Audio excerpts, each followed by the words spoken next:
great big welcome to the Hayden Fry Show, and a great big welcome to 100 victories, and that, of course, means I'm putting on the dog. That's right. You're seeing it, the world-famous dog coat. Hayden, we got it all on the show today. Congratulations, Just Coach. one trick, Jim. That old dog can't hunt. That's right. We have a special guest here, Hayden. Well, look here. Something special for you. I didn't know Robert was up this early. Right away, we're going to bring this up. How do you like that, Hayden? Why don't you take a look at that right now? Coach, congratulations. On behalf of Raycom and your colleagues in the athletic department and all the fans around the country, congratulations on your 100th victory at Iowa. That is fantastic. Thank you very much, Bob. My pleasure. Bob Bowlsby, our athletic director. I've been involved in 10% of those 100 victories, and I hope maybe by the time you get done, I can say I've been a part of 50% of them. Well, I hope you can, too. Thank you, Jim. Congratulations, Coach. That's terrific and right Eddie there. Podolak's over here hiding on the side. That is wonderful. I tell you, a lot of fine young men and coaches went into the making of this 100th celebration. As you know, when we started here, it was kind of zip, kind of dilapidated and sick. So we take great pride in this and want to thank all the Hawkeye supporters and fans that made this possible. And I think the greatest thing of all, 50 victories at home, 50 on the road. Isn't that amazing? It's amazing. Well, it's nothing like being balanced. Congratulations, Coach. Congratulations, Hayden. Thank you very much. 100 victories. You guys can eat that during the show. Okay. Hey, Thank you that's very a deal. much. Thanks to Bob Bowlsby for being with us. And in just a moment, we're going to be back. How do you feel? You look rested. You look wonderful.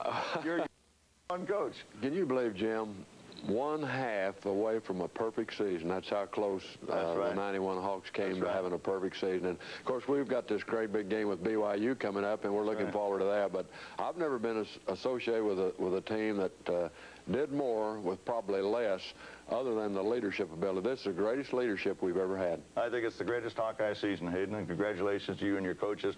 Fantastic coaching job. Thanks to Bob Bowlsby. Ed Podolak going to join us on a special treat here to talk about the game, and we'll be back to take a look at that wild Minnesota game right after this.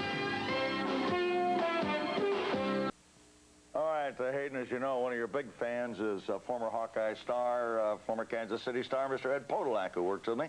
And he just insisted on coming over and sitting in because he wants to congratulate you, too. Well, you know, it's nice. Eddie's one of my all-time favorite people. He's not only a great Hawkeye, he was a great professional football player, and he also has other activities that he excels at, like playing golf and knowing how to relax. Right. Well, it wasn't very relaxing. Of course, we were warm up in the press box, but it must have been ice cold down there in the field, wasn't it? You know, it's all attitude, Jim. Our guys actually enjoyed it and had a lot of fun, and you can see the weather conditions here. Look at that. Just unbelievable. I'm going to let you and Eddie, you guys work together. I'm going to let you guys do the talking here. Okay, well, that was Antonio Carter, and I'll tell you, Fleetwood, that's Evans, the big guy, and... See, watch this on Eddie Polly there. That's, I don't like that. That was a fatal mistake on his part. Kind of set the tone for those defensive backs. They were after him all day. So, John Derby, Hayden, you got to be proud of that man. Okay, John Derby plays number 31. He plays with as much enthusiasm as anyone on our football team. That was Brian Wise making a good hit. Yeah, really fired up. I don't see how you got any traction at all down there in that field. It's slippery. Well, if you're small and don't take large steps, you have a distinct advantage on staying on your feet. You see, Matt's tall and lanky, and down he goes. Yeah. But John Falloon and Danan Hughes and Alan Cross had exceptional games as receivers. And, you know, Eddie Podolak was just raving about what Matt Rogers did, his stats. 270 yards, 21 out of 34, 3 touchdowns. Incredible. That wind was really howling, Jim. You know, you really don't realize how difficult it is to throw the ball into that wind when your hands are that cold, right, Coach? That's right. And that was little Harold Jasper catching and twisting and turning. But Matt did have a phenomenal game and didn't play the last 6 or 7 minutes of the ball game and had 270 yards. That's Fleetwood passing, not complete. Excellent secondary play all day by Book and Carlos James and Eddie Polly, Brian Wise, Gary Clark. And number 8, of course, Leroy Smith. Well, up front, you know, all those guys. Mike Wells, 64, and Larry Blue, 95, and Leroy Smith. Look at that. That's Jason Nolan's out there making a play. Have you ever shot a frame of film on defense that Leroy Smith wasn't in? No, never. And you know, by the way, he was selected Kodak first-team All-American, right, and he'll make several second-team All-American. That was announced just today. First-team All-America, Leroy Smith. I thought the offensive line did another great job of blocking, run and pass. In fact, Matt Rogers was not sacked during the entire afternoon. No interceptions, no sacks on a day like that. 16 below zero wind chill.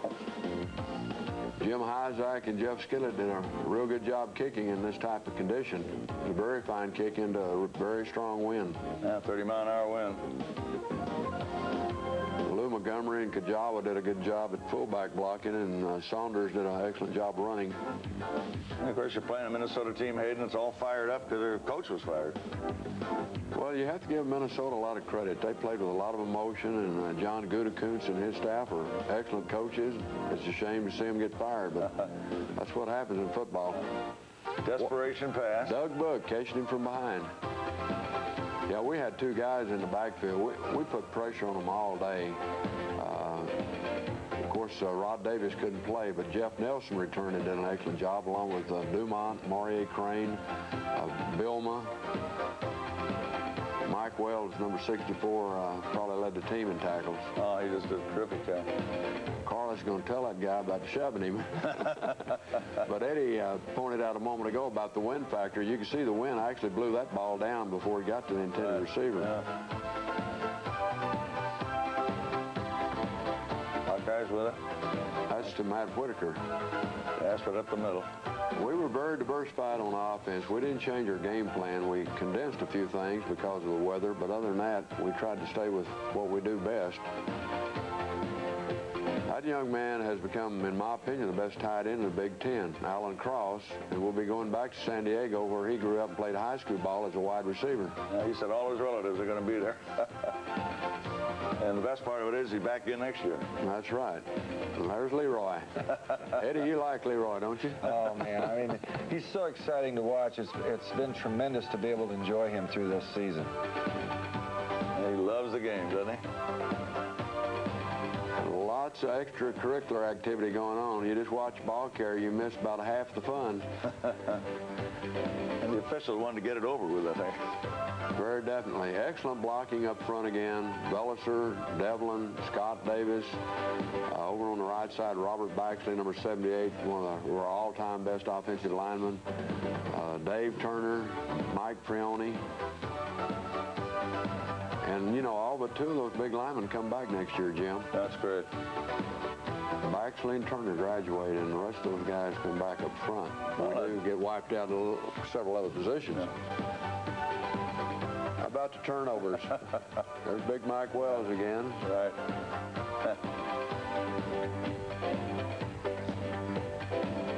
Look at this. What a great catch by John Falloon. Isn't that I think that's another of Eddie's favorites. Oh, boy, I tell you, and that can really fire up a squad, making a catch like that. Time after time, I know that John Falloon has over 1,000 yards receiving. Mike Saunders is closing in on 1,000 yards rushing, should get it in the bowl game. And a great effort by the entire offensive team, particularly Matt Rogers, fighting the clock without any timeouts, and Jeff Skillett coming in. And did you see that catch that Hartley made on the snap? Yes. I mean, that, you know, you think of the possibility of all the things that could have gone wrong. To get that 3 points was very important. That was phenomenal, and it always helps to score right before the halftime. All right. What'd you tell him at halftime? I said, Jim Zabel was going to ask me on a TV show, and I refused to share. Wonderful to be 10-1, isn't it? Okay, we'll be back with more of the Hayden Fry Show right after this.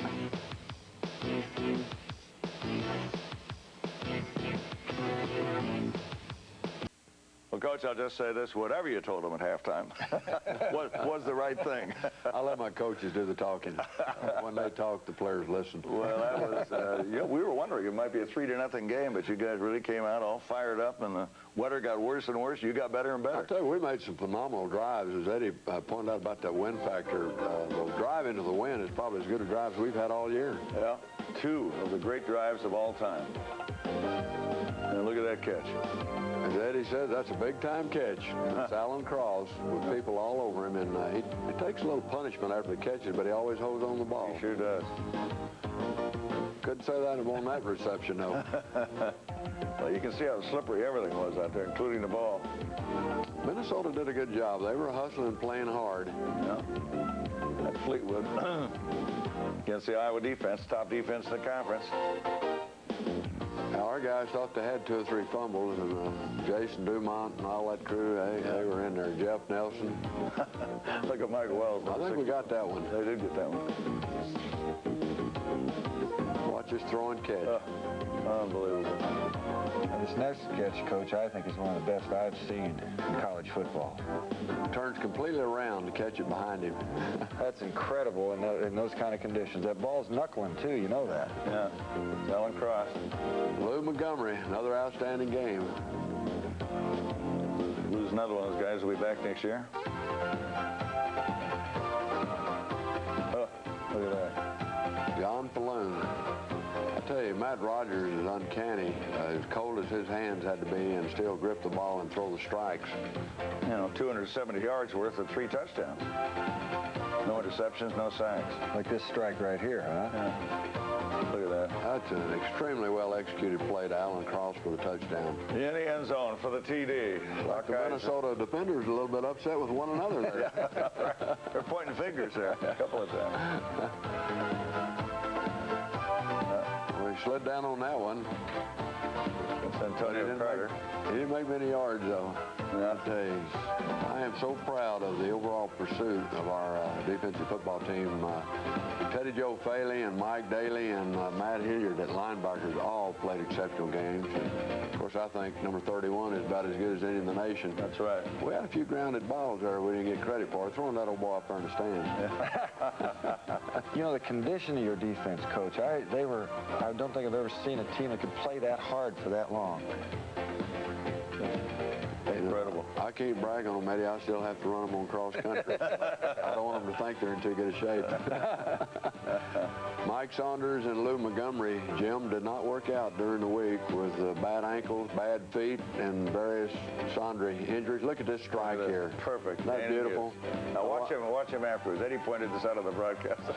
Little snow angel there. This wasn't coached.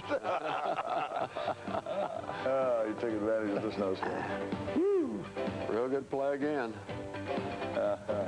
Jeff Nelson, Leroy Smith applying the pressure. I think Leroy hurts his shoulder on this one. Great outside pursuit.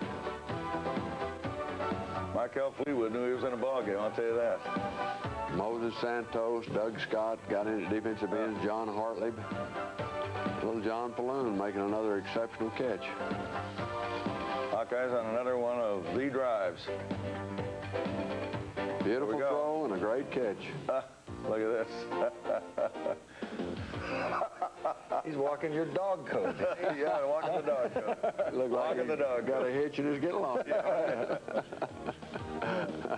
Well, we try to encourage our players not to do such things, but in the last ball game, I think Danan was feeling a little good there. Got to have a little bit of fun. Yeah. I think John Hartley made a tackle there, and he comes back and gets a fumble on this one. There he comes, number 42. There's Gary Clark right up there in the activity. Brian Wise, Paulus James. And there goes Floyd of Rosedale. Back to Iowa City. And Coach, the pig is home, and is he healthy? Well, we've got to work a little bit getting the curl back in his tail. If you get too far north, everything straightens out. That's right. Eddie, I know you're one happy guy over this Iowa football team. Well, congratulations again, Coach. What a tremendous season. You know, you see those kids play together like they did this year. You got to be so proud of the way they all pulled together time after time. Well, you're exactly right, Eddie, and I've got a great coaching staff, and they do a wonderful job motivating those players. Hayden, we're going to talk to one of the outstanding members of the coaching staff, and he's in charge of the defensive line. He's got a big job ahead when you play BYU, I'll tell you that, and that's Ted Gill. So you stay tuned. The Hawkeyes continue play Tuesday night at 7 when they face Western Illinois University.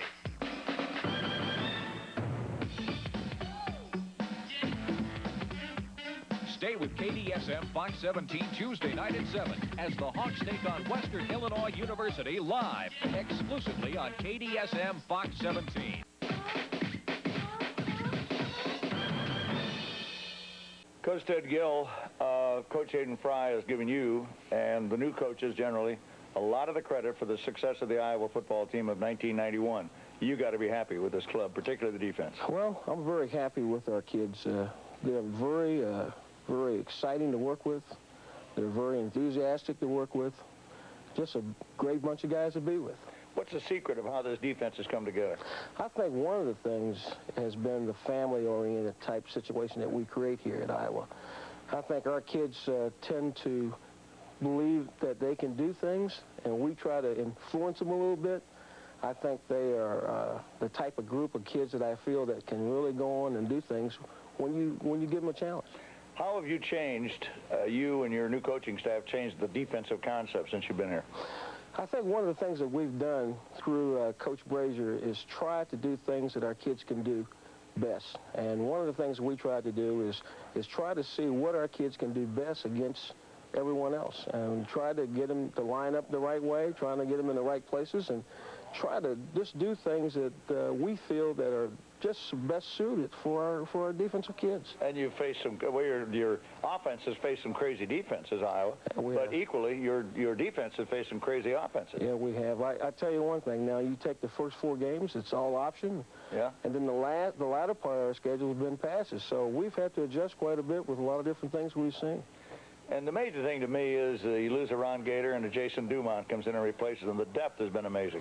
I think that is what we're talking about here as a family. We circle the wagon, so to speak, and get them together and tell them that, hey, we lost one person in our family, and we try to make up for that situation by making sure that they understand that the whole concept of our defense is a family-oriented type thing that we have to control all the time. Some guy told me after that BYU victory over San Diego State, that 52-50 affair, that Iowa hasn't faced a Ty Detmer, but I said Ty Detmer hasn't faced a Leroy Smith either. That's right. Let me tell you what, Leroy Smith now will give everybody a challenge. I guarantee every week. You've, I know, developed a great relationship with Coach Hayden Fry, and he has been here, 100 victories, and you got to be very happy in Iowa City. We are very happy to be associated with Coach Fry and the rest of the staff members. We think that coming to Iowa City was very exciting for us. We think it has been an enjoyment so far, and we like to continue that marriage as we continue. Coach, you've done a great job. Good luck to you, and go win the Holiday Bowl now. Thank you, Joe. Thank you. He's a great guy. He's a joy to be around. I bet he's already over there in the office preparing for Ty Detmer, isn't he? And no question about it. All my coaches are. But Coach Ted Gill is a perfectionist. I mean, the techniques on defense with all of the linemen have to be exactly the way he wants it, and the young men know that. But once they execute it, it works. It sure does. Top team in the Big Ten in defense, and you saw it.